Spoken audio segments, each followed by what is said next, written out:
Assalamualaikum warahmatullahi wabarakatuh. Halo teman-teman, di video ini saya akan menjelaskan fungsi toolbar dalam penggunaan aplikasi SPSS. Nah, sebelum saya jelaskan fungsi toolbar dalam aplikasi SPSS ini, sebelumnya saya akan memperkenalkan diri saya. Perkenalkan, nama saya Asmaul Irfan. Saya mahasiswa aktif dari Politeknik Negeri Sriwijaya jurusan Manajemen Informatika Diploma 4 semester 2. Baiklah, sebelum itu, di sini saya akan menjelaskan terlebih dahulu apa itu aplikasi SPSS. Aplikasi SPSS merupakan paket program aplikasi komputer untuk menganalisis data statistik. Dengan SPSS, kita dapat membuat laporan berbentuk tabulasi, chart atau grafik, plot atau diagram dari berbagai distribusi, statistik deskriptif, dan analisis statistik yang kompleks. Baiklah, selanjutnya saya akan menjelaskan fungsi menu bar pada SPSS. Yang pertama di sini ada menu file. Menu file berfungsi untuk menyediakan perintah-perintah terkait manajemen file. Beberapa di antaranya adalah new, open, save, save as, hingga exit. Kemudian di sini ada menu edit. Menu edit berfungsi untuk melakukan something atau edit data, seperti undo, redo, cut, copy, paste, dan lain-lain. Selanjutnya ada menu view. Menu view berfungsi untuk melakukan konfigurasi tampilan dari jendela SPSS terkait menampilkan dan menyembunyikan perintah. Beberapa di antaranya adalah status bar, toolbars, menu editor, font guard, lines, file labels, custom variable view, dan variables. Kemudian di sini ada menu data. Menu data berfungsi untuk hal yang berkaitan dengan data, seperti menggabungkan data, validasi data, dan lain-lain. Dengan submenu antara lain, define variable properties, copy data properties, validasi, hingga wait cases. Kemudian di sini ada menu transform. Menu transform berfungsi untuk melakukan transformasi variabel terkait pembentukan variabel baru dari variabel-variabel yang telah ada. Kemudian di sini ada menu analisis. Menu analisis berfungsi untuk melakukan analisis statistika, mulai dari analisis statistika berdeskriptif hingga analisis regresi, parametrik, serta non-parametrik. Kemudian di sini ada menu graphs. Menu graphs berfungsi untuk membuat visualisasi grafik menggunakan chart editor. Kemudian di sini ada menu utilities.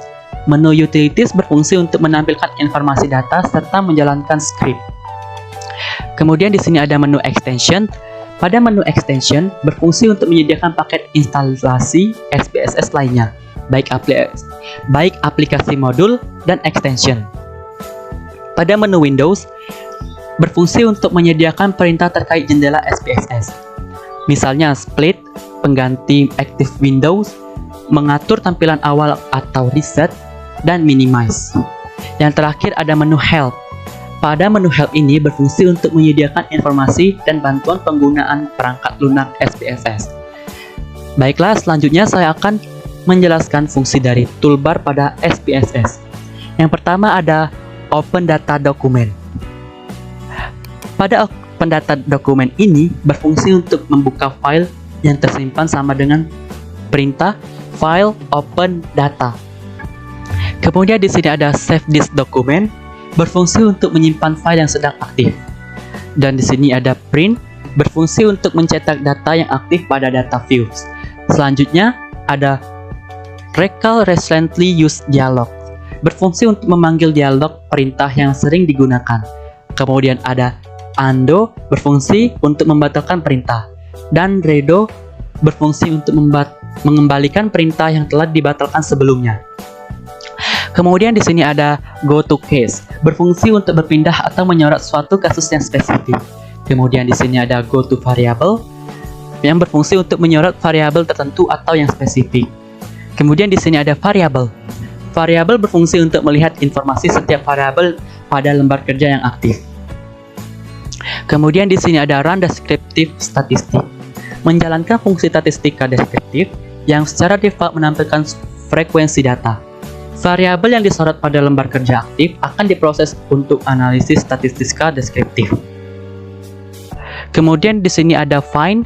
Find berfungsi untuk mencari suatu nilai dari data view yang aktif dan juga tersedia untuk menggantikan nilai tersebut. Kemudian di sini ada split file. Berfungsi untuk memecah dataset berdasarkan variabel. Hal ini dapat mempermudah analisis yang mengkhusus terhadap variabel tertentu. Kemudian di sini ada select case. Select case berfungsi untuk menyorot kasus yang spesifik. Dan di sini ada file labels. File label berfungsi untuk mengganti tampilan file atau label pada data views. Hal ini berkaitan dengan ordinal atau nominal measurement. Kemudian di sini ada use variable set yang berfungsi untuk memilih variabel yang akan digunakan untuk analisis data secara menyeluruh. Yang terakhir ada spell check. Berfungsi untuk mengecek kesalahan eja tergantung konfigurasi bahasa yang aktif. Nah, itu dia penjelasan fungsi menu bar pada SPSS. Semoga teman-teman dapat memahami dari penjelasan yang saya jelaskan tadi. Sekian dan terima kasih. Wassalamualaikum warahmatullahi wabarakatuh.